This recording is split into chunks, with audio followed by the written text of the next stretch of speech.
શહેરમાં કોર્પોરેશનની pre monsoon કામગીરી માત્ર કાગળ પર હોવાનું નજરે પડ્યું છે, કારણ કે મહાનગરપાલિકા પાસે રૂપારેલ કાચની સફાઈમાં છેંડા સામે આવી ગયા. ચોમાસાના વિધિવત આગમને કોર્પોરેશનના તંત્રની પોલ ખોલી રહ્યું છે. કોર્પોરેશનની પ્રી મોન્સૂન કામગીરી માત્ર કાગળ પર હોવાના આક્ષેપ કોંગ્રેસના સિનિયર કાઉન્સિલરે કર્યા છે.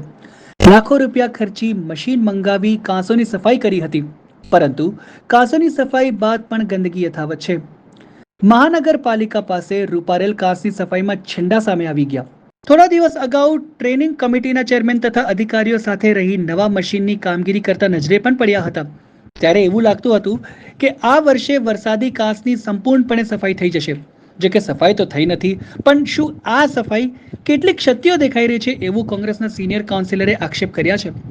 હાલ ચોમાસામાં કાંસોની સફાઈ નહીં થતા નાગરિકોને હાલાકી પડી રહી છે. જો કે વરસાદ વધારે પડશે તો પાણી ભરાવાની શક્યતા વધારે રહેશે, જેનો ભોગ નાગરિકો બનશે તેવી વાત સામે આવી રહી છે.